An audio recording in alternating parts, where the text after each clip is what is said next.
So when we talk about performance appraisal, we simply are talking about how an organization will evaluate or assess the performance of its employees over a period of time. So just as we saw in performance management also, which is a continuous base, now with performance appraisal, it is periodic. When we talk about performance appraisal, it is periodic.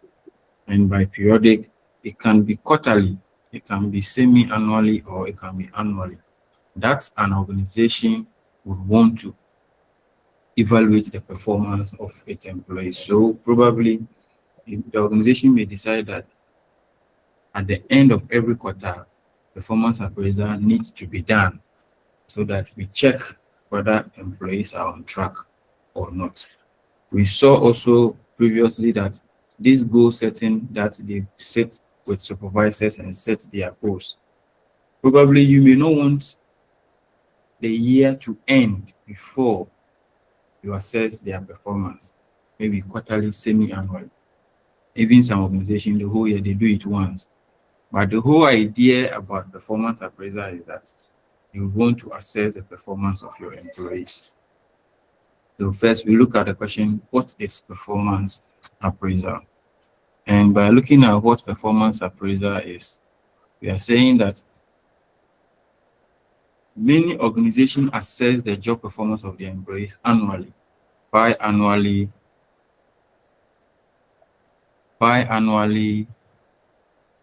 or quarterly in order to help identify suggested area of improvement. So one area of performance appraisal is also that it is used to check areas of improvement. Now, at the end of the day, you look out for strength and weaknesses when you appraise your employees' performance. These are the two things that you look at when you assess employees' performance. And by looking at that, if it is strength, it means that the person is being able to achieve his or her goal. But if it is weakness, then it could be that the person is skill deficient. So at the end of the appraisal, you're able to identify such area for improvement. So that is what basically the definition here is, that many organizations assess job performance of their employees either biannually, quarterly, or annually itself to help identify areas of improvement. It is hugely important because the entire process, or it is hugely important process to the entire process of organizational success.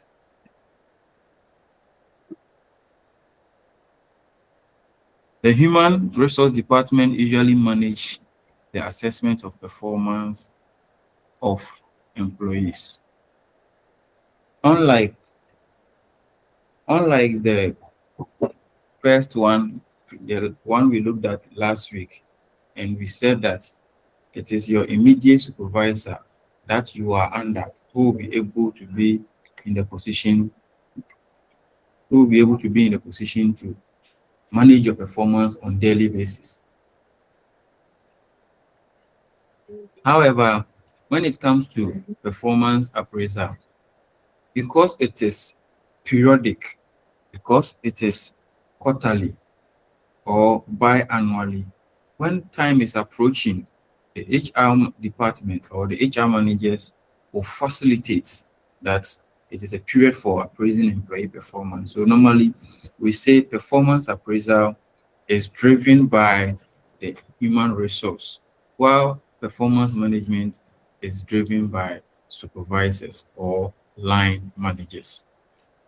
So this is some of the distinction between the two.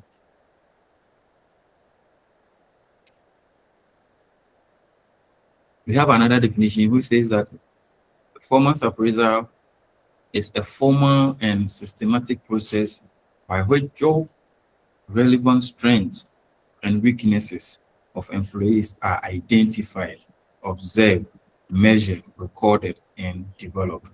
And as I said previously, when performance appraisal takes place, we have two outcomes, strength and weakness. So the HR or the organization would identify all these outcomes, record them, and where there are weaknesses, they develop or improve upon such weakness. So that is what basically the performance appraisal is.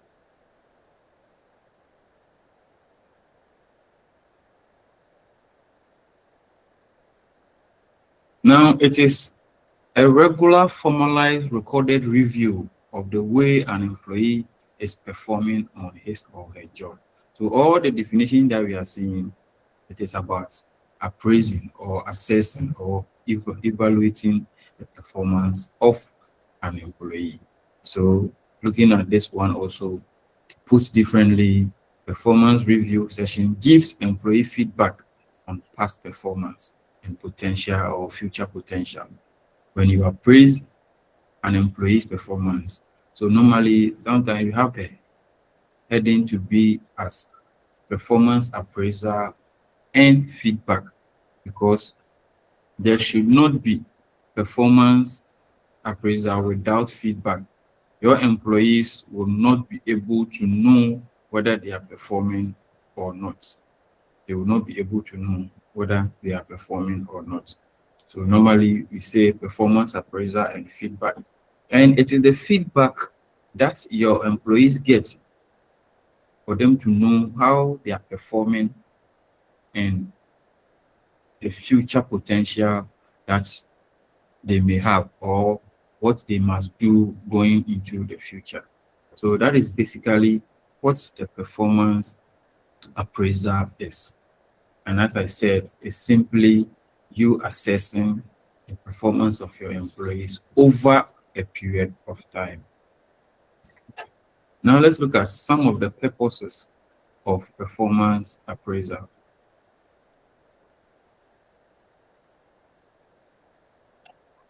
Some of the purposes of performance appraisal. One, provide guidance and direction to the employee by way of feedback. Who can explain that? Who can explain that? Appraiser provides guidance and direction to the employee by way of feedback.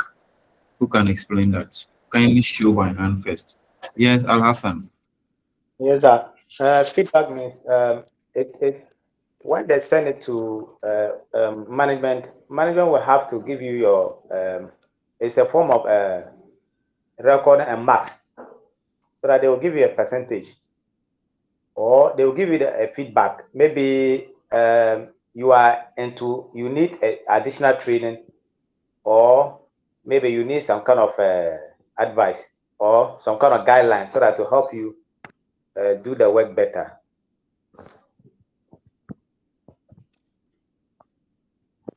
Okay. Okay, so that is why we are saying that it provides direction and feedback to the employee by way of feedback. So I would be able to know what I have done when you provide me that feedback. And as we go on, you look at the approaches to such feedback when they are given to them. So you sit with your employee, you discuss the performance over that period of time. And sometimes you suggest to such a person, next time in your performance endeavors, these are the things you must do in order to improve. That is the guidance, that is the direction. Then the second one is that, so Alasan, you can put your hand down. The second one is that improve employee performance at work. And that is the bottom line of performance appraisal. Because you offer such guidance and direction, the whole aim of the appraisal process is that you want to improve your employee performance.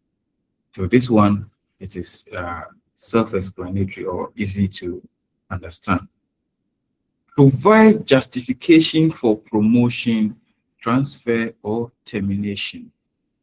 Yes, who can do justice to this? Provide justification for promotion, transfer, or termination. So when you put your hand up, you choose one. Doreen, for promotion. Yes, sir. With this one, the performance appraisal helps the HR to know who is to be promoted, who is slacking, and then whose appointment needs to be terminated. Yeah. Please come again. I said with this point, the performance appraiser helps the HR or the HR manager to know who needs more training, who needs to be promoted due to the work type of work they are doing, and then whose services may no longer be needed due to their poor performance or otherwise. Yeah. Okay. So earlier we saw that performance appraiser, it's record. It's record. So such recordings of your performance over some time serve as the basis for promotion. When promotion is based on merits, you know, sometimes promotion is based on the number of times or years you have been in an organization. Now, in a pay for performance organization, when promotion is based on merit, then your merit is your performance. So it is now going to serve as why this person has been promoted. Now, if the organization has subsidiaries and they need, as one subsidiary is vacant and they need a worker, it is also the same performance records that the organization may use to transfer a good worker to such subsidiary. That is a transfer. And now the employer in the Labor Act 2003 Act 651 has the right for fair termination. And one of the fair termination is for poor performance. So over the period of time, because performance records are there, you have performed below average, the employer will use that as a basis to terminate your appointment.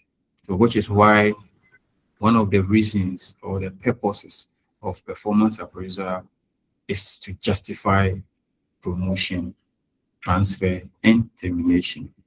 Then motivate subordinates to recognize good performance.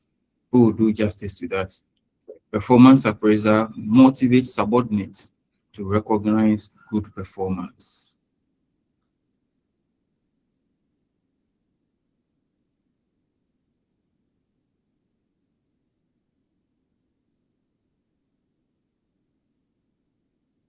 Gertrude, go ahead.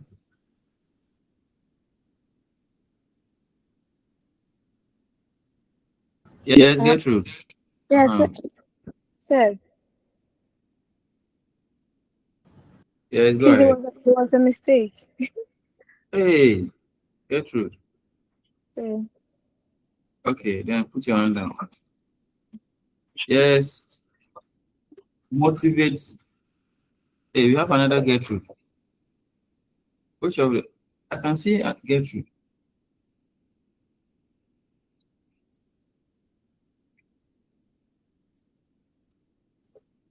Okay. Yes, who again? Motivate subordinate to recognize good performance.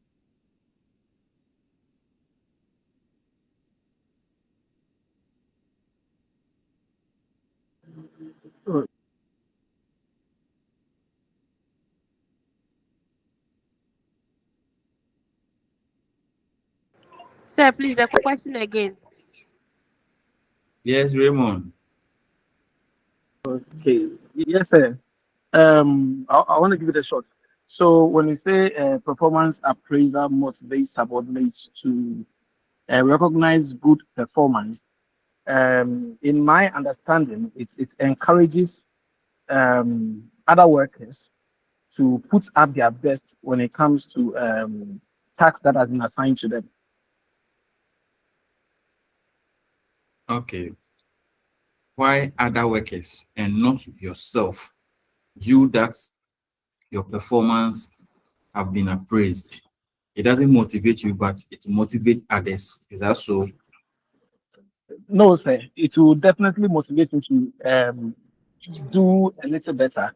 Yes, or let me say perform better than I am doing. And it also encourage others to also put up their best when it comes to the tasks that they have been assigned to. Okay, so that is what it is. Now, when you as a worker, your performance is appraised and your performance is being recognized that you have done well, it motivates you yourself. It's more or less like you intermittently you write your quiz. Now, when you write your quiz and you see your results, it motivates you. Probably you scored 19 over 20 or 18 over 20. It motivates you to do more. So that is what it is for also appraisal. That when you get your appraisal results or when the feedback is relayed to you, it motivates you as an individual that your good work is being recognized. So that is what we say or we talk about the purpose of performance appraisal. Now we have another one. Provide an opportunity for formal communication between management and the employee. Performance appraisal provides an opportunity for formal communication between management and the employees. Yes, who will do justice to that? I'll start to call names. Al Hassan, you have spoken. Yes, sir. So you have spoken. So let another person who has not spoken. Esther Cranton. Sir, to my understanding, when you are being appraised and maybe your performance wasn't appreciated, your boss will sit you down and guide you the areas you should look at. So you are saying that if you have your performance is appraised and he said something, Maybe you didn't do well, you your didn't boss do have well. to sit you, your boss have to sit you down and give you guidance so that you can work better. Hey, still Alasan want to talk. Alasan, continue. So we have types of communication. We have written communication. This perspective, your managers will communicate to you through by writing. They will write back to you so that you see your results as you just mentioned. So that you can read through, they will write back to you so that you go through it and see your performance, your lapses, and how best you can put up your effort for future.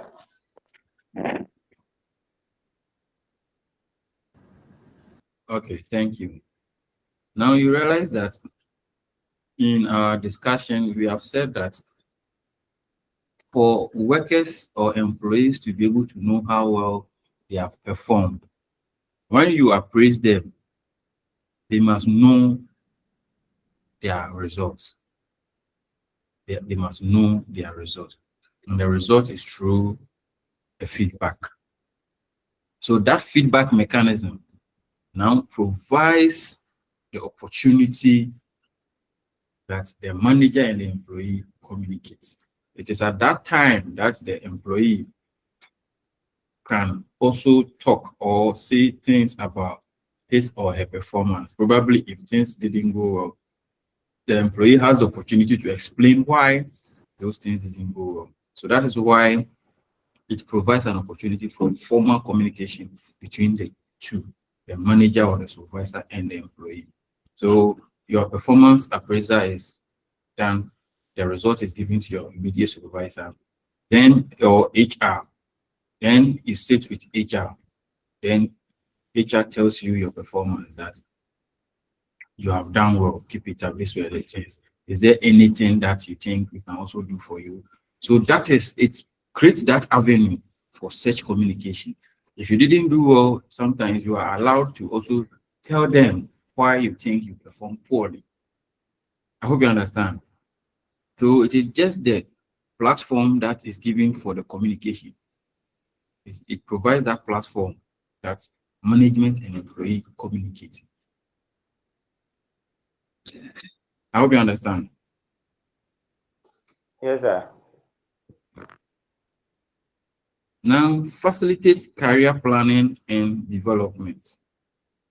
Facilitate career planning and development. And I can see Abigail Bauer. Abigail Bauer.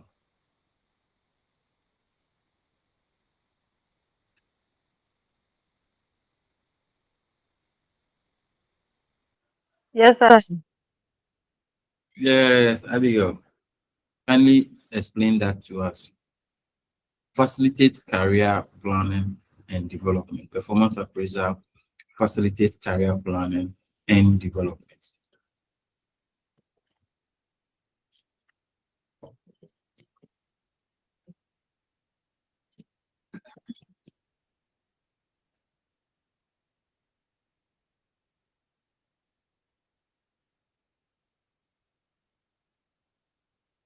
Abigail Kumi. Abigail Kumi.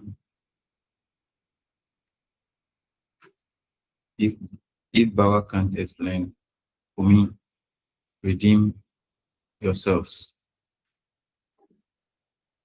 Performance appraisal facilitate career planning and development. Abigail Kumi, should I mark you absent? Because I'm not even hearing you. Are you there?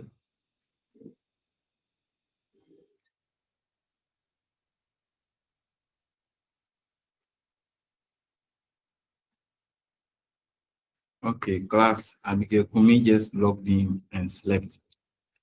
So you all attest to the fact that she is absent. Yes, Evans.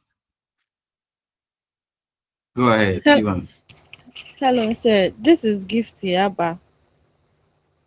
I'm just using Evan's line. Okay, okay. Then Evans and Gifty. I just want to try with an example. Okay. So, let's say my supervisor notices that I'm very good in organizing tasks and then trying to lead the team, even though I'm not a team lead or a team player somehow. I'm very good at that. And then after my appraisal, they sit me down to ask me about my career goals and stuff, and I'm able to let them know that, oh, I want to be maybe a supervisor or the team leader someday. So then after the appraisal, they can pair me up with a supervisor that I will try to learn that role and then later assumes it. That's how I understand, please. Thank you. Okay. I could see another hand. Oh, where can I see that? One more hands. Okay, so Hilda. Hilda. Hilda. Yes, sir. Good afternoon. Good afternoon. Okay, so for appraisals, okay, how it helps in career planning, depending on the results of each employee during the appraisal period, the manager is able to identify those that are ready for the next role. Okay, in terms of succession planning and development. So that's how I also understand it. Okay.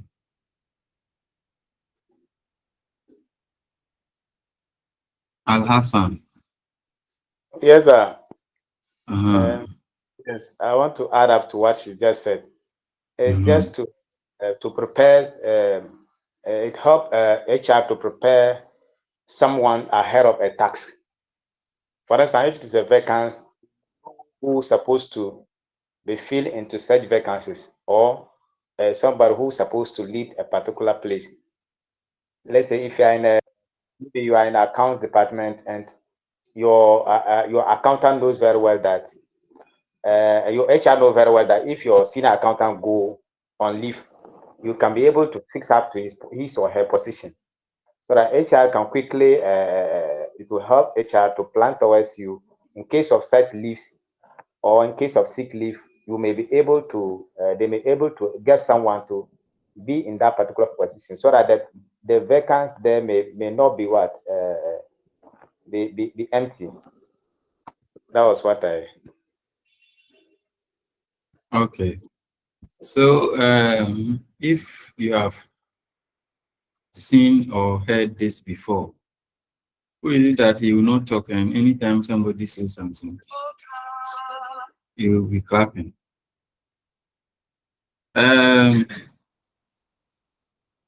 If you have heard or seen this before, for instance, BEC results or SSA results will come out, and you see social media, somebody getting F in chain, and the person says that he wants to be a doctor, and somebody will say that, oh, this one is a native doctor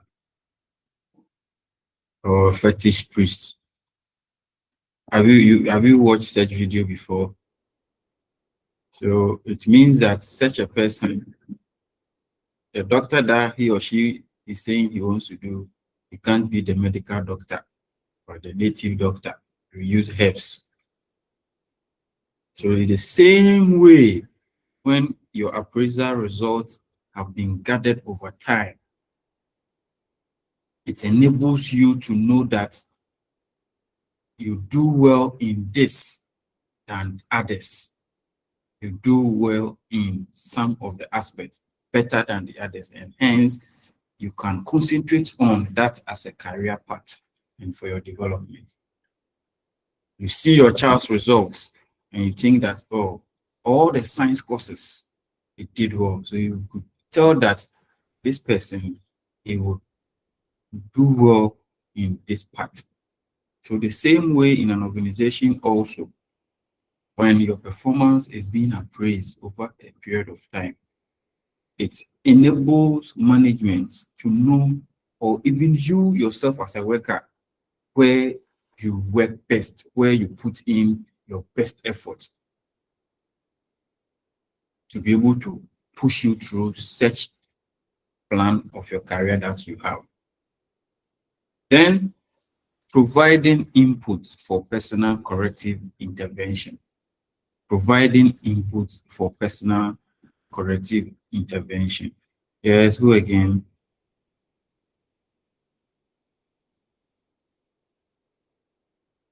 The last but one.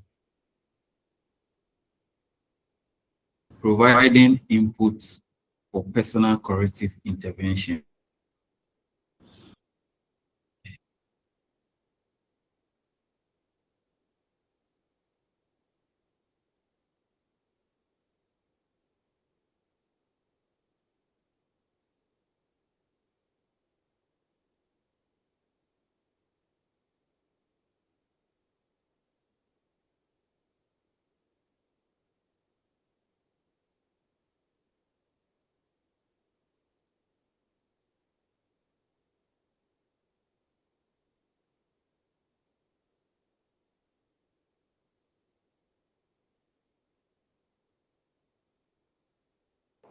Hello, sir. Please, are you there? Yeah, Hilda, I was waiting for you. Oh, okay. I didn't hear anything. So please flow. Okay, so I would use my workplace as an example. Okay, on the appraisal form, there's a section where employees or whoever is being appraised is being asked to insert a comment, and then if they have any self-training need, they can insert it there. This is based on their areas of opportunities as per the KPIs they were given during the appraisal period. If I So heard you, one, if I heard, mhm. continue, please. Yeah, so basically that's it. You're able to identify the training needs you may need as per your areas of opportunities during the appraisal period. So that way, once management is able to identify these things, they work on it so that you can improve on yourself the following year. Okay, so is it during the appraisal itself or after the appraisal that you are asked of any training needs? No, it's during the appraisal. So, So you, for my end, okay. So like I said, at my workplace, what we do is um self-appraisal. Then you come back to sit with your manager. So during your self-appraisal, you are given the okay, opportunity to write your training needs. okay, Okay. Then during the sit with your supervisor, you discuss those training needs with them. okay. So that is it explains it. So once you yourself you appraise your own self, you are also asked that if you require some training, then you also input. Now, in the same way, when your appraisal is done and you have such communication, way of feedback from management, management is able to tell you, or you yourself, you are able to know where you fall short, assuming you are not the one who appraised yourself and you are giving the appraisal result. You realize that you are not doing best or better in some of the areas, and hence you will be able to improve on yourself. So appraiser also provides such input so that you personally you can what take corrective measures for yourself. Yes, Alasan. So what she said, some organizations, what they normally do, the form already prepared. It is a document. So they will assess you. After the assessment, then you have to go through and read it. If you don't read it, you may not see your the way they record, they score you. After that, then they will then ask you to fill in those places, what she has said. So she didn't go through this. You have to read it. There are some places they will score you already. Then after that, you have to check through. They will then tell you that to tick some places, whether you need further training or you need computer training or so and so. But they will score you before that. That was what I want to clarify. Thank you. Okay. So maybe No, no, wait, that it that is different. shouldn't be a debate, please. He said in your Mm, organization. Now he said yeah, most organizations, so they are not the same. So the only thing that we exactly. need here, the only thing we need here is that there is an input or a place for that self intervention, or there's a place where you state that you require training. That is what we want here because they are all part of what the appraiser. So to some, during the appraisal process itself or your self-appraiser, you do that. To others, to after you are giving the report, that is when you are being provided that particular option to input for training requirements. So all these two come together to let us understand that appraiser provides such input for personal correction. I hope you understand. Then the last one, it helps in correcting deficiencies and reinforces good behavior. So once the person is deficient in a certain way, appraiser helps correct such deficiencies. And also when there is a good performance, you are being recognized of the good performance so that you keep on doing the good performance. So that is the reinforcement. When you do something good and you are being praised for that, or given recognition or rewarded for that, you keep on doing. So that is what we look at in terms of the reinforcement. So these are some of the purposes of performance appraisal. Now, similarly, let's look at some of the importance of performance appraisal. And some of this importance we have mentioned some as by way of the reasons or purposes of performance appraisal. So when we get there, we will be probably go to the next one. Now, the first one is useful for development of employees. And the reasons that we gave, but the reasons that you have given for performance appraisal, it helps the employees to develop themselves because it will look at your deficiencies or your weaknesses and offer some training for you. So it helps you to develop yourself as an individual. For example, where we also saw the career planning, opportunity for career planning and development. It means that it is important because it helps you to develop. Then can be used for salary recommendation, just as we saw as one of the reasons for promotion, for transfer and termination. So is appraisal used for salary recommendation. More often than not, when you work in an organization, you are tied on a pay scale, and the pay scale has a minimum and a maximum. You only move to the maximum when you perform. So as you are performing, the recommendation is that your salary should be increased. Then we saw the motivational aspects, that it motivates the individual. Then it helps employees to develop a sense of responsibility. Once your performance is being appraised and you are being told of your poor performance or good performance, it develops you as a person, your sense of responsibility, the responsibility you have on yourself to improve, to overcome deficiency, or to continue to improve on your performance. Then we saw the communication. Here too, we have it as a communication tool. And we saw that it creates the platform or the avenue for managers and employees to communicate. So the communication tool is here.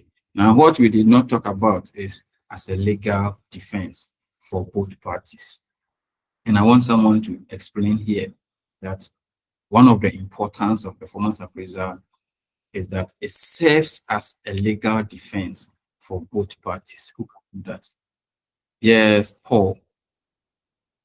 Okay, so what I do understand by this point is that, I mean, when there are regular appraisals, I mean, both party knows uh, your you know your performance and your your abilities and things. So in the event where the maybe the company needs to lay people off and they see that you are not your performance is not too good and they lay you off. For instance, if you you take the company to court, they have something to rely on to say that this is why they laid you off. And then also in the opposite also is that if you are laid off and then you also have something to show that it is not about your performance, maybe it could be another reason. So you have something to also defend yourself with. So I believe this is what this point is actually trying to Thank you, teach Paul. us. Doreen want to add something. Doreen. Yes. So okay, so it serves as a legal defense to both parties, as in to the HR. The performance appraisal is the means to which um how do I say this? Is the legal base on which he can stand to either promote you or terminate your appointment. And then to the employee, it is also the legal base on which he or she can stand to request for promotions or rewards, depending on how the person performs. Yeah. So, Doreen, are you trying to say that if you are not rewarded, you will take the organization to court? You have performed and you have not been rewarded, hence you take the organization to court. Is that what you are implying? Well, it's possible. That is, if over a period of time I have been continuously been performing well and the organization is not recognizing my performance, I think that would be a legal base on which the employee can stand to sue the company for not recognizing his performance, even though he's always exceeding what they are expecting of him. So, what do you mean by recognizing? recognizing by either reward, promotion, or other benefits that the employee can enjoy. Yeah. Hey, Doreen, are you working? Yes, please. Hey, then I'm crying for your employer because if you do well and you only receive your salary and maybe 5 years, it is salary that you have received and not any other benefits, they should stand well. You are going to sue them for non reward or for not giving you benefits. Okay, so it's the same way as you said and Paul also said. Now, to the part of the HR or management, it serves as this legal basis to terminate your appointment for the reason of underperformance, as I said. Now, the same way that the employee can also use it as a legal basis, because if the employer claims that your performance or your termination is as a result of poor performance, you need a proof to it to show otherwise that this has been your performance over the period of time. And hence, why are you being your appointment being terminated on the basis of performance when over the years you have performed above average? So that is why it serves as a legal defense. It serves as a legal defense. So these are some of them. Yes, Paul.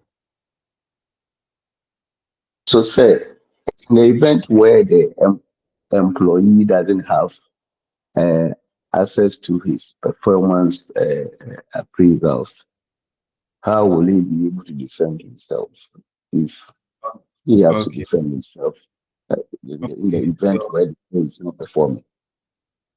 Okay. So that is why I think we are going to look at reasons why performance appraiser will fail. So performance appraiser, the intended reason or aim of performance appraiser is to improve the performance of the employee. How do you improve on your performance when you don't even know your results?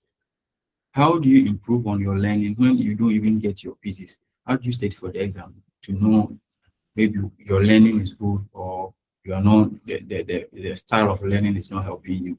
So you need that to improve in your next action. So that is the main aim. So when performance appraiser, the feedback is not known, it defeats the main purpose. So in such case, if the employee is not having uh, evidence or having facts about the result of the performance appraiser, that could also serve as what a reason. The employee can also use that over the period of time, I've never seen my appraisal results.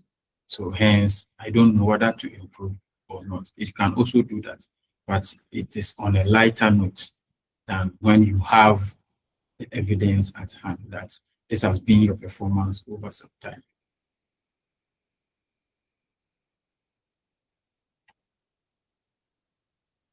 Okay, so we look at some of the differences between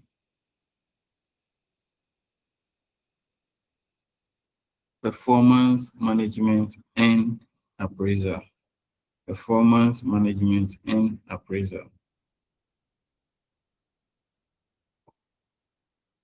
And one is for strategic business consideration, that is the management, performance management, and the other is to assess employee strength and weakness.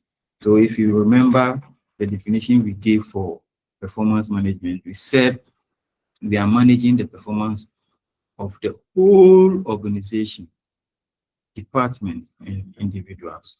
So by way of saying the whole organization, that makes it what strategic consideration.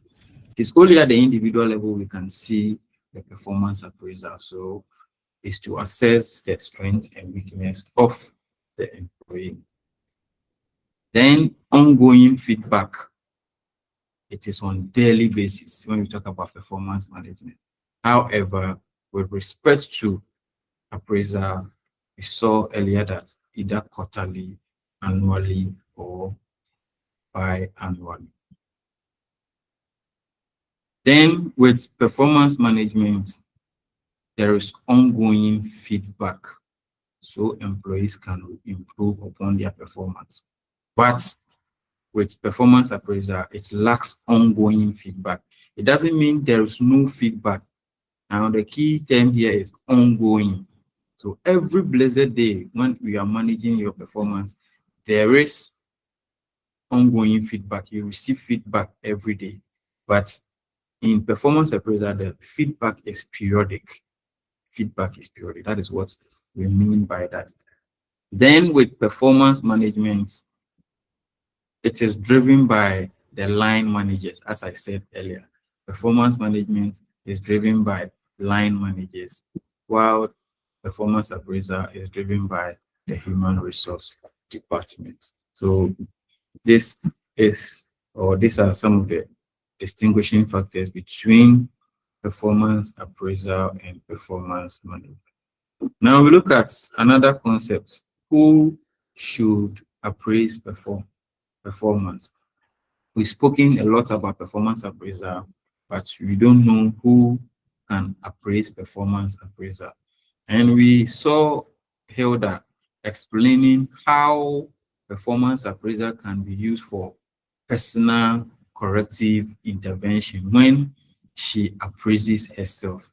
So it means that we have self-appraisal or self-rating. So you can appraise your own performance. You can assess your own performance. Then also we have also subordinate appraisal. We have subordinate appraisal. And by subordinate appraisal, we are saying that sometimes the organization would want to assess the leadership quality of supervisors or leaders, communication skills of leaders. So the employees or the subordinate can also assess their leader or their supervisor. And when that happens, we call it subordinate appraisal. Then we even have supervisor or manager appraisal. I think we can't see it here, but immediate supervisor, it is there. So that is when, and that is the usual way that we know. The usual way that we know. The usual way that we know. So your supervisor will appraise your performance. Your supervisor will appraise your performance. Then we have also your peers. Your peers. Your peers. Sometimes your own colleague that you work with may also be asked to assess your performance. And hence we call that the peer appraisal. Now we also have customer. Sometimes your customers may even be asked, especially when you're a customer service officer of an organization. The organization will want to know how you relate with your customers, how good you relate with your customers. So your customers may be asked to appraise you. And we have the 360-degree feedback. The 360-degree feedback. And with this 360-degree feedback, 360 degree, whenever we make mention of it, is more or less like a circle. And a circle here means that those you have relationship with, those you have relationship. Hey, Linda, please mute yourself. Those you have relationship with. So if you are a subordinate, for instance, a customer service officer, you work with customers, customers will assess your performance. You can assess your own performance. Your supervisor will assess your performance. Your peers or your co-worker will assess your performance. So those people you have working relationship with, so that is those people who surround you, that you have working relationship with, they will also appraise you, including yourself. So that is what a 360-degree feedback is. So this is to answer the question, who should appraise performance? You can do so, your supervisor can do so, subordinate can also assess supervisors, customers, and your own colleagues can also appraise your performance. And sometimes some of you are saying that it is not in your model. Yes, I know. Before I come to teach. I look at your model and look at the slides. So this is just for your information. I'll give you both the slide and you already have the model. And we'll go back to look at the model too, where we did not touch, because most of them are here. Yes, Alasan. Sir, I want to ask a question. Okay. Some people they normally use attendance book, or a daily attendance book. You're in and you're out, Okay. and sometimes use it to be part of the assessment of their workers. I don't know whether this one can also feature into what you are explaining. Okay, so that is a clock in that they use to check your attendance. That is in respect of your performance. So this one is being done by the management. So at the end of the period, if they are assessing your punctuality, if punctuality, for instance, is part of your indicators of your performance, then they check the punctuality by checking the time you come and the time you leave the organization. So that is the performance appraiser itself. And in this case, it is management that is doing it. So you can put it under management appraisal. But that one is just an indicator. When you are appraising a person's performance, your performance has several attributes. It can be your punctuality, it can be the skill you exert, it can be the knowledge you have. These are performance indicators. And so that clock in or attendance book is also used to look at the level of absenteeism. If you come to work regularly, it's part of your performance indicator. So they use that to also assess your performance. But because it is instituted by management, you can now label it under supervisor or management appraiser. I hope you're okay. Yes, sir. Now, guidelines for effective performance appraiser interview. Guidelines, and these guidelines, in fact, they are for your reading pleasure. Just go and look at them. In preparing for appraisal interview, you schedule the interview 10 to 14 days. You make sure that the environment is free from distraction. You are sure that the employee sees the appraiser as improving performance and not discipline. Encourage the employee to talk without fear. Don't be judgmental. Ensure that or emphasis on positive aspects and focus on the performance and not the personality. There is a likelihood that the person will attack, or the manager or the supervisor will attack the subordinate personality instead of looking at the performance of the job. Be professional in your disagreement. Maintain professional and supportive approach. And sometimes you jointly discuss and plan for your corrective actions. So these are some of them. Now, let's look at the approaches to performance appraisal. As I told you earlier, when at the end of the performance appraisal, you are giving feedback. The feedback is in a form of what? The interview session. And we have three approaches: the tell and sell, the tell and listen, and the problem solving. Now, just as the name is for the first one, tell and sell, the supervisor will tell you your performance and also suggest to you the ways that you can go on to improve your performance. So that is why that suggestion is the sell aspect.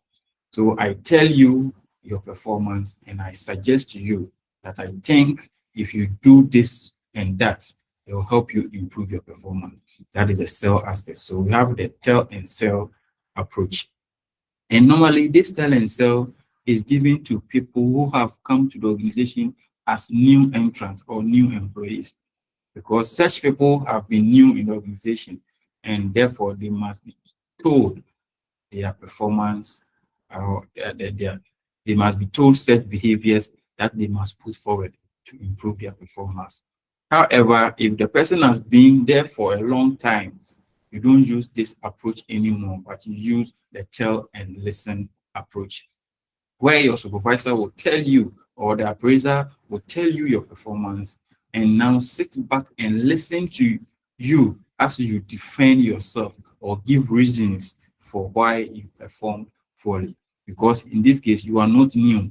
You ought to know because you are old in the organization.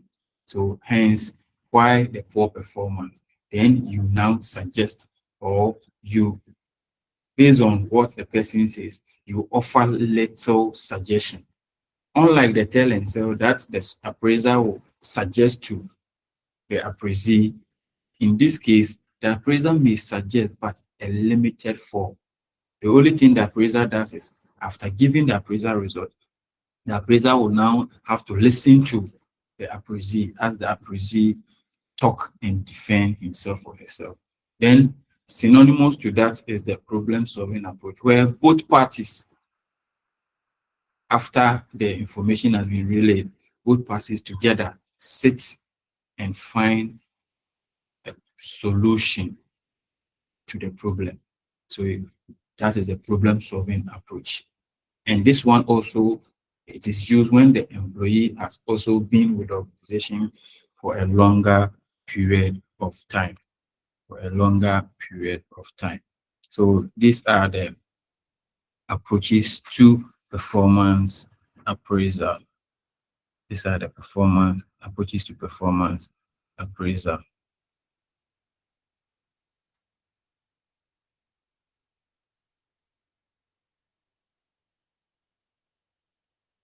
I think requirements, and I'm not sure that you have requirement as part of yours.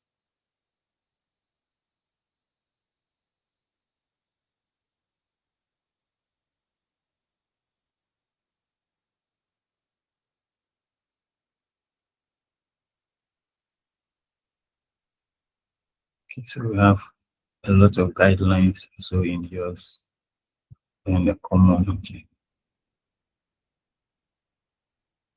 Now let's look at some of the methods of appraising employee performance.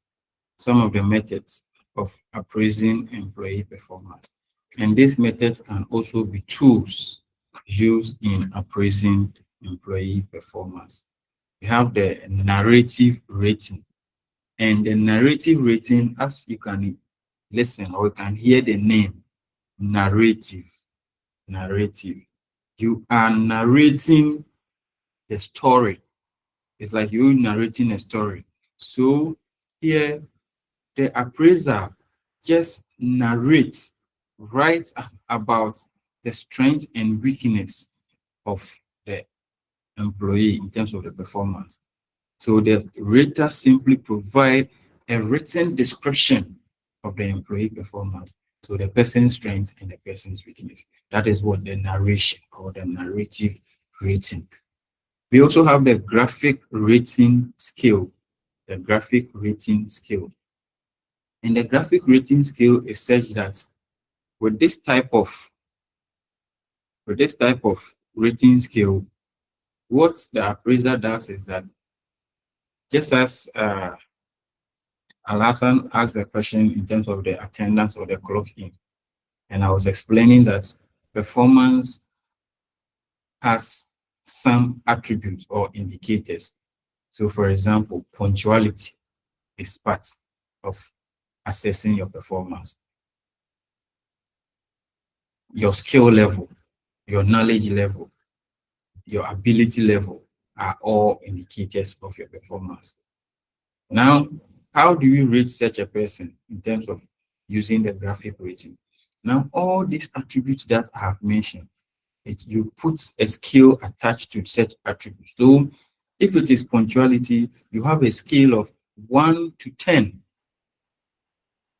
So you assess the person based on punctuality. On 1 to 10, how punctual is Rahel in coming to work? Then you choose 9, you choose 10. Then you come to skill. What is her skill level over the period of time in exerting her task? Then also a scale 1 to 10. Then you come to knowledge base or ability. So each of the attributes of the the whole performance of the Rahel, you have a skill attached to it. And if you take 1, it denotes low on that. If you take 10, it means high on that. So that is the graphic rating scale, where it says that a rating format that asks the rater to provide numerical score for an employee on each of several aspects of performance. So punctuality, skill, knowledge, effort, they are the aspects of the performance. They are the attribute of the performance. So that is the graphic rating scale. It has the strengths and some weaknesses. So all employees are rated on a common dimension. But once you work in the same unit, you use common dimension. Then one of the problems is that sometimes not all these dimensions cover other employees. So that is that. So understand the graphic rating scale where employees are being rated on some attributes of the work or dimensions of the work on a scale. Now we look at another one, force ranking. Force ranking. And just as the name is, rank. Here, the rater or the appraiser is asked or is required to rank the performance of the employees from top to down. So, like your class ranking, first class, second class upper, second class lower, third class. That is ranking of student performance over their stay on campus. So appraiser will also rank the performance of employees. Here, the performance of the employees are compared with each other. So that is the ranking method. And now, similar to the ranking method is the force distribution. The force distribution. Here, the rater or the appraiser will not rank employees from highest to lowest, but the rater is forced to place some of the employees into certain categories. So, for example, 30% of the employees are top performers after the appraisal. 50% are average performers, and 20% are poor performers. So the poor performance, average, and top performance, they are the categories that the appraiser will put them in. So that is the force distribution. He is distributing the employees on the basis of their performance in these categories: top performance, average performance, and poor performance.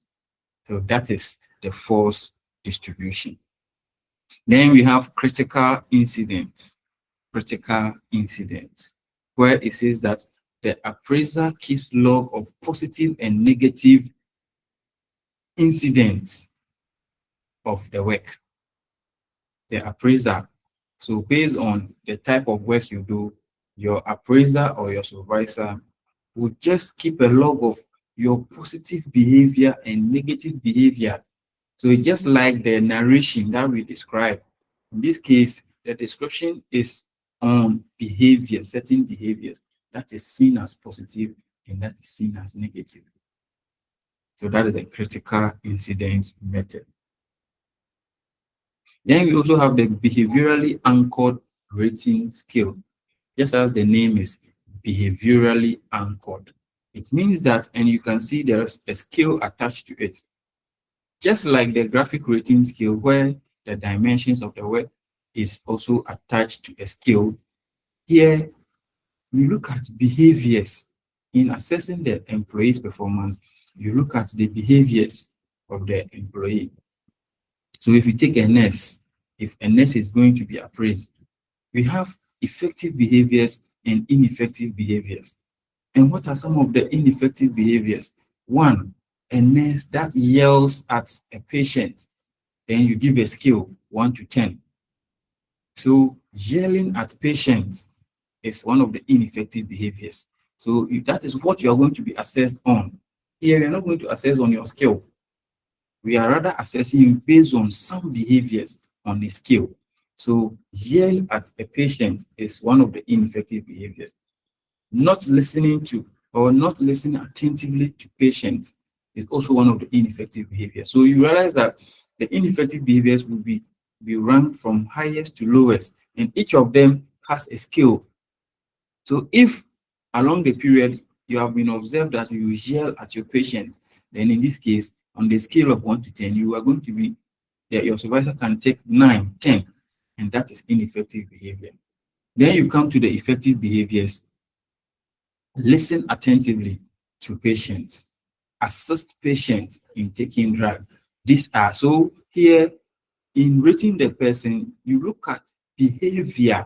That's why the name is behaviorally anchored rating scale. You look at behavior, and those behaviors are rated on a scale. So that is the behaviorally anchored rating scale. Then we have also the 360-degree feedback. As I said earlier, that with this type of performance appraiser or with this type of method, those that surrounds the worker are asked to appraise the person's performance. So for instance, customers will appraise you, you appraise yourself, your co-workers will appraise you, your supervisor will also appraise you. If you also have subordinate, your subordinate will also appraise you. So anyone that person has a working relationship with will appraise the person, hence the 360-degree feedback. Then lastly, we have management by objective. Management by objective. With the management by objective, here the employee and the manager both set the goals, both set targets. So therefore, in appraising the person's performance, you measure the person's target against the actual performance. So that is what the management by objective is. So these are some of the methods of performance appraisal or tools of performance appraisal.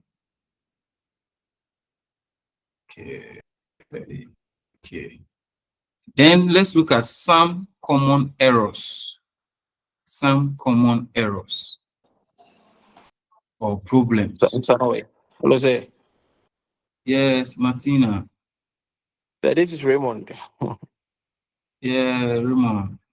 Yes, sir. Please, so with the appraisal methods and then approaches, is there any difference? So the approach here is to the interview, the feedback. The feedback. I told you that with the performance appraiser approaches, we are looking at the feedback. How, so normally we call it performance appraiser and feedback. So in delivering the feedback, we have 3 approaches: the tell and sell, the tell and listen, and the problem solving. So how you relay the feedback of the person's performance, and if the person is new, you suggest ways the person can use to improve. If the person is old, you sit back and listen to the person as the person defends himself or herself. Then also, collaboratively, you resolve the problem. That is the problem solving. So one is the appraiser itself. So this one, the methods or the tools that we spoke about, when we are done with it, that is when the approaches will come in. Okay, sir. Okay, sir. Thank you, sir. Okay. Now, these appraisal methods or instrument that we've spoken about, there is a tendency that it will make error, or the appraiser himself, there is a tendency that the appraiser himself may make error in appraising the person's performance. And the first one is the central tendency error. The central tendency error. Now, when you say central tendency error, you know we have a limit, low to high. Now, there is a tendency that the appraiser, instead of spreading the employees into maybe top performers, average performers, and poor performers, the appraiser put all the employees at the middle of the scale. that they are all average performers. That is the central tendency error. When or while the performance of the employees are not the same, but the appraiser puts them in the middle of the scale. So that is the central tendency error. Then we have the contrast error. Contrast error. Now, I want to appraise Paul. I want to appraise Martha. I want to appraise Rahel or Rahama or Godwin. These are the people I'm going to appraise. Now, immediately I started to appraise Godwin. I saw some features about Godwin that I like. Godwin did well. And unknowing to me, I'm using Godwin's appraisal to also judge others as either good or bad. We call it contrast error. Contrast error. Instead of me to look at the performance indicators of Ibrahim and appraise Ibrahim performance as Ibrahim, I use the prior performance appraisal I did on Godwin. So if I like Godwin's appraisal results or how the appraiser went with Godwin, and I allow myself unknowingly when Ibrahim comes, based on how good Godwin did, I say you didn't perform. It's more or less like we doing presentation. The first presenter comes, the first presenter did so well. Then the second presenter comes. Maybe the second presenter, where he is presenting, is not demanding like the first one. So he was able to say few things to explain. And because of how the first person was able to demonstrate, I rate the second presenter poorly, unknowingly. So that is the contrast error. So when raters unknowingly allow employees to influence their rating, so I have allowed myself to, for Godwin, to even Godwin himself is not influencing me, but I have allowed myself unknowingly to use Godwin's performance to also appraise others. And that is an error. So, for example, outstanding performer among 3 employees rated higher, raising the rater's expectation. So, Godwin raised the expectation of the others. So, if you don't meet Godwin's standard, I say you are a poor performer. We call it contrast error. Please, are you with me? Yes, sir. Yes, sir. Then we have halo effect error or halo error. In your book, we have halo and horn, and I'll explain the horn too. Now, just like the contrast error, the halo effect error or the halo error is such that, just as we saw in graphic rating, we said that the performance has dimensions. The performance has dimensions. So now, if an appraiser or a rater uses only one dimension, allow himself or uses one dimension to have a general impression which is favorable on the appraisee or the employee and rate the person favorably, we call it halo effect. So it's the same as wanting to know whether a person is good or not, or a student is good. So you call the person, you want to interview the person, then you ask the person to explain or describe himself or herself. And the person speaks very good English, grammatical English, fluent, articulate. And based on the English that the person is speaking, you use just the English that the person is speaking to say, oh, then this guy is good for the job. Meanwhile, you have not assessed other aspects of the job, but you have used only one dimension of the job, how fluent you can be, to have general impression which is favorable, and you rate such a person high. We call it halo effect. So you have to, under normal circumstances, you have to rate the person on all the dimensions to see that overall this is the person's performance. But just as you use one dimension and the person did extremely well, you allow yourself or you use that to have a general impression that the person is good. when you didn't judge the person or assess the person on other dimension. So when the impression is favorable, we call it halo effect. When the impression is not favorable, probably when the person was speaking, the person was bombarding you with grammatical errors, and therefore it puts you off and said that no, he's a poor performer, he won't do well. No, you don't do that. Assess the person on all the dimensions. So when the general impression is not favorable and hence you rate the person unfavorably, we call it the horn effect. So they move together, the halo or horn effect error. The halo or the horn effect error. Now let's look at another type of error, recency error. Recency error, and it's from the word recent. For instance, if you take an organization that undertake performance appraisal annually, January to December. But because I saw that December is approaching, performance appraisal will take place. Then October, I start coming to work early, putting up positive behaviors. And because of my recent behavior, I have been adjudged or appraised that I have done well for over the whole year.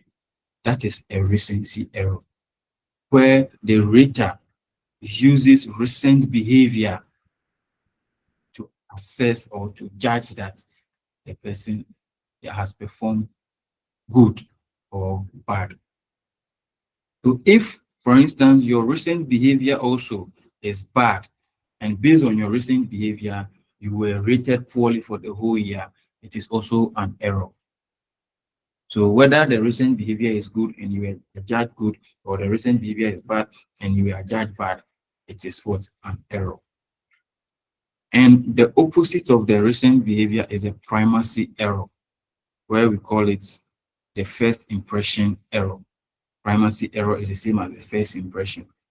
Just as we started the year January, maybe you did something your supervisor didn't like about your performance, then it is in your supervisor's head. December, we are rating the whole year's your performance. And based on that January, that thing you did, the supervisor uses that January performance to adjudge the whole year that you are poor performer. We call it primacy error or first impression error. The fact that I didn't do well in January doesn't mean the whole year I didn't do well. But that is the primacy error or the first impression error. Then we have leniency error.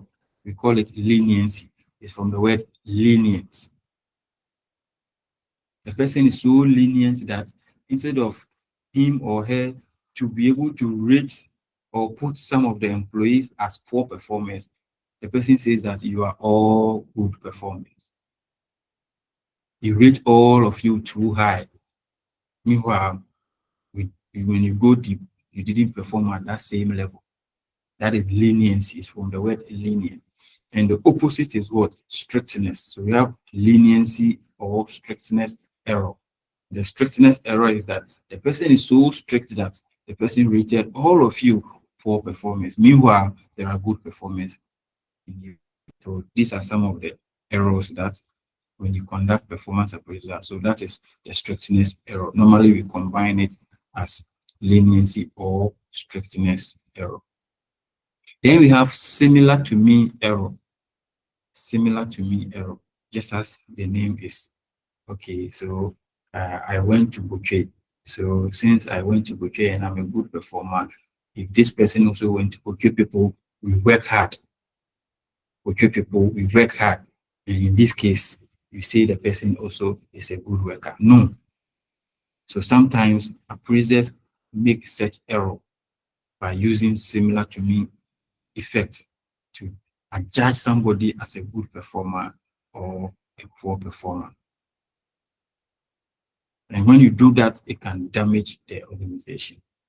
So we have similar to me error, the tendency that appraisers will make such error. Then lastly, we have stereotype. And what do we mean by stereotype? When we say somebody is stereotyping, what is stereotype? Or stereotyping, what is it?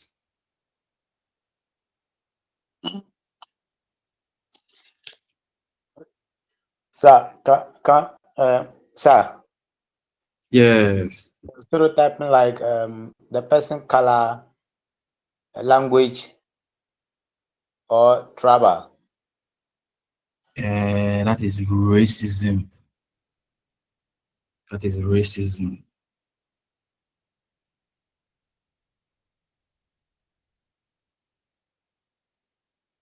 Did you get me? Alatan, did you get me? Yes, sir. Okay, so Paul, stereotype. That is when a group of people are seen as maybe um, they are lazy, or they Okay, have so bad temper. okay, So this therefore, example.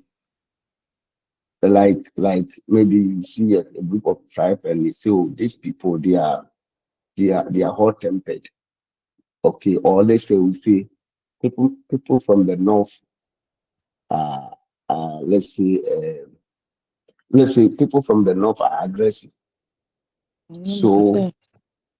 if you are not careful, you see that stereotyping anybody from the north, you will say that, oh, the person is aggressive, the person is disrespectful.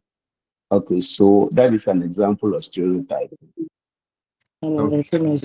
So Rahel, Yes, Rahel, sir. you are already Yes, sir. talking. Tell us. Yeah, please, it's the perception we have about a particular thing or an issue. Yes, a perception.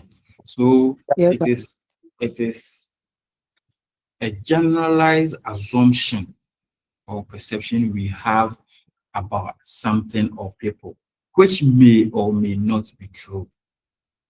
So just as the first person was saying, the example that certain people are lazy. For instance, fancies are lazy, LS are this, guns are this. And therefore, if you see a gun, you are trying to say that that person is also like that. That is a stereotype error. That is a stereotype. The fact that you say they are all like that, it doesn't mean that individually, when you see a person and the person comes from that tribe, that person is also lazy. So it is also one of the errors that appraisers can make. You put them into a predefined categories.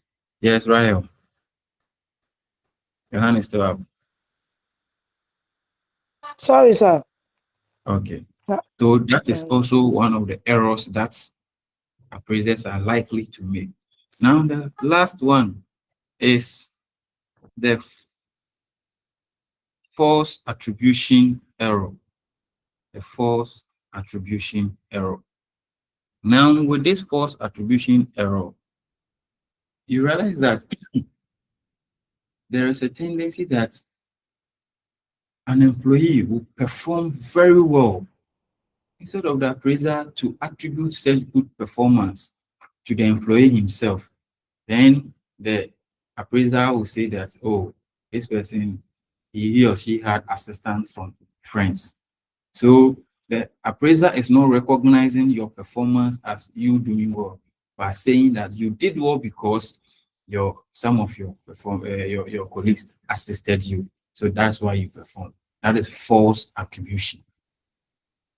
Now, there's the opposite is also that you may not perform or you didn't perform over the period because of something that you didn't have control over.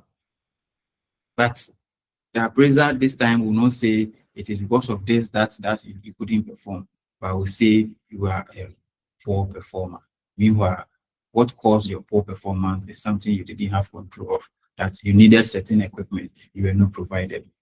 So when you do well, your doing well is associated with something. When you are doing bad, your doing bad is also associated with that one, you not performing. That is the false attribution error. The tendency to attribute bad performance to internal causes, that is you, and good performance to external causes. I did well, but me doing well, I had help elsewhere. That is why that's the external causes. I performed poorly because it is myself. I didn't do it. Meanwhile, it was facts and factors that caused the performance and not myself. So these are some of the errors that employees or appraisers are likely to make. Now, let's me quickly show some aspects of your model, which most of them we have spoken about it. Okay.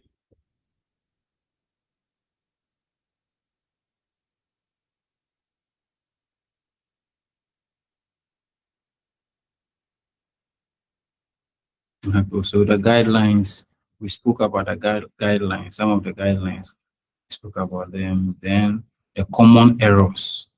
And here you can see appraisers' discomfort. The appraiser discomfort. Also, sometimes it is one of the error when the appraiser is not comfortable. So the results may often conflict between the supervisor and the subordinate. Lack of objectivity. And most of the objectivity that we saw it in the leniency, the recency. They are some of the objectivity, the halo and horn effects, the leniency and the central tendency, the stereotyping we have here. And some of the guidelines also, we saw it here. Appraiser schedule the interview, use praise and criticisms, employee rules. So all these things, we spoke about them. Now, there's one thing that I want us to talk about. Okay, so we also have force distribution, some of the instruments, and also the methods. The work standard method, where it says that we have a predetermined standard or expected level of output. So your performance is being judged against a work standard method. You saw, for example, the management by objective, where you sit with the manager, you set targets for yourself. Now your performance will be rated on that particular target. And that's a typical example of the work standard method. The essay method we saw in the narrative method. So this method requires evaluators to write a brief narrative to describe. So that's the narration. It's just a change of name. Then the critical incident method that we spoke about. And qualities, productivity, job knowledge, reliability. So this is a typical example of the graphic rating scale. So each of them has a scale. So first 90 to 100, 89 to 80, 70. So that is what the graphic rating scale is. So that's a typical example of the rating. We have the 360-degree as one of the methods of the appraisal. Then who appraise? Your immediate supervisor, your subordinate, your peer or team, self-appraiser, customer appraiser. So that is also what we spoke about. Now, we did not talk about establishing some criteria and communicate them to employees. And some of the criteria that you look at when you are appraising, traits, you look at the traits, and the trait has to do with the personal characteristics of the person. Sometimes when you are undertaking appraisal, you can look at the person's attitude, you can look at the person's dependability, you can look at the person's initiative. So you use all these things as part of the performance appraisal. Then you have behavior, which is different from the traits. That is the actual work behavior of the person rather than the person's traits or the person's personality. Then we have the results. The results. If the person is a salesperson, how many output has the person sold over the period? That is the result. So these are some of the things that when you are appraising, you can look at. So this is what we don't have in the presentation slides that we have. Then we have also some of the processes involved in appraisal, and we look at each of them, and I think we can call it a day. And the same way we saw as part of the performance management, the process of performance appraisal is also simple. The first one is that identify performance goals. Before you are going to appraise the person's performance, you have to let the person know his or her targets, and that is the goals. Now, after you have established the goals, you have to communicate these goals to the person and the criteria you are going to use to examine the person. So after establishing the goals, you also have to make sure that you establish the criteria and communicate that criteria to the person. Probably we are going to appraise you using the graphic rating approach or graphic rating method. That is the criteria we are going to use, and this is how we are going to use it. Now, the third one is that examine the work that is being done. Then you appraise the person's performance. Then lastly, you discuss appraisal with employee. And that is the last portion where you may have either the tell and sell, tell and listen, and problem solving approach. So that is basically the appraisal process. Before you begin the appraisal, let us know or let the workers know this is your target. This is the criteria we are going to use to judge you at the end of the period. Then we are going to examine the work you are doing after we appraise you, the actual performance. We compare it with the standard to see whether you did well or not. Then we have a discussion. So that is that with respect to the process involved in performance appraisal.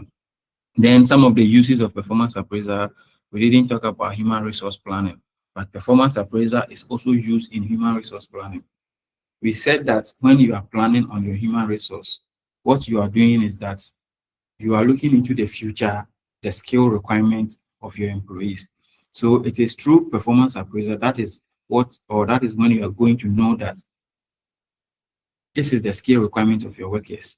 So in the future, is this skill still relevant or we need to train them? So that is the human resource planning. So performance appraisal also serve as the basis for human resource planning.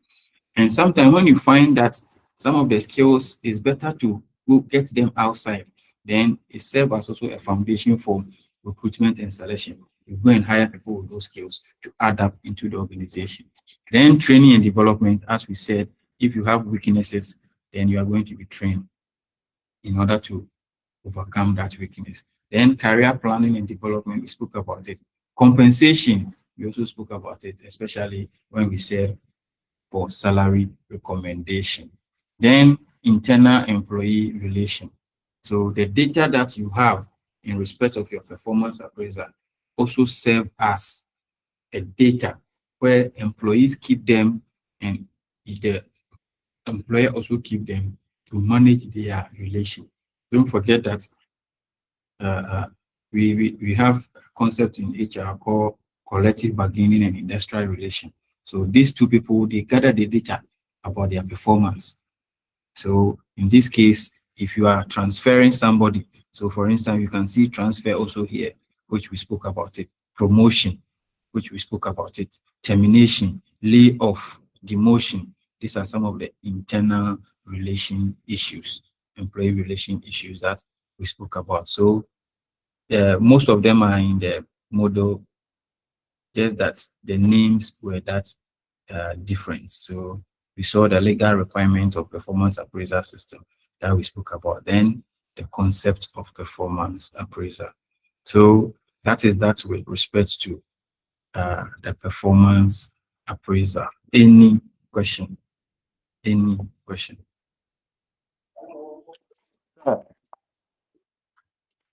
Yes, sir. Hmm. Go ahead. If you look at the disadvantages, Okay. some books they added bias. I don't know whether bias appraisals. I don't Yeah. know that one. So and the bias is part of the errors that we spoke about. Hello. Yes, sir. The bias is, in other words, the errors that we spoke Okay. about. Talk about okay. Yes. So Okay. when you stereotype, you are being biased. When you are using similar to, you are being biased. I hope you understand. So we Yes, say sir. that you are making errors. Yes, Evans. Hello, sir. Yes, Um, Evans. please, so what's the difference between the established something something approach where you were telling us the traits, the behavioral, and then there is another one you taught us, approach to the PA, which is the feedback, tell and sell. What's the difference? In exams, if we are asked, which one should Okay. we write? Okay. So the first one is that before you go into the appraisal itself, what are the things you must look at? So you should look at the person's traits. You should look at the person's behavior, and you should look at the person's results. How we understand? Then the second one, which are the approaches, is after you have appraised the person's performance, which approach do you use to discuss the appraisal with the person? So in this case, if the person is new, then it is best to use the tell and sell approach, because after telling the person's performance, you have to suggest to the person ways he can overcome the performance. So the approaches to performance appraisal interview is the last aspect. But before you appraise the person himself or herself, the actual appraiser, what are the things you have to look for? Look for the attitude, look for the behavior, and look for the results. That's what the first one is talking about. Oh, okay. Thank you. But you don't have this tell and sell thing in your Yes. model. You just have to do away with it. You just have to do away. Ah, Maybe with time we'll improve the model to include all these things in. okay. Okay. So any Thank you. other question? All right. Any other question? Yes, Royal. Yes, sir, please. So does that mean that when we are writing exam, you are supposed to write the one in the model? Yes, please. That The, is what you are going to oh, be judged against. okay. Okay. Okay. Thank you so much. All right. Yes, any other?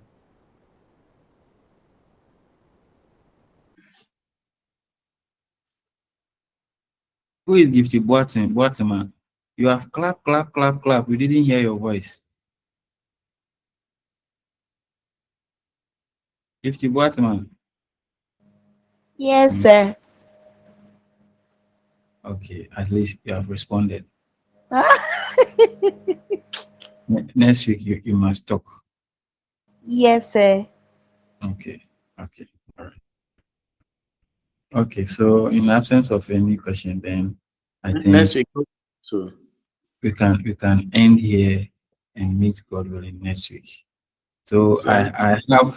I have your listing, your list. So maybe next week I will do the allocation to tell you where you are going to present. So I think that is that for today. Thank you very much. Sunday. You Okay, sir. mentioned Sir, that you will share with us sir. the PowerPoint presentation. So we will Okay. be expecting Okay. it. Okay. I'll forward it to Raymond so that he puts it on your platform.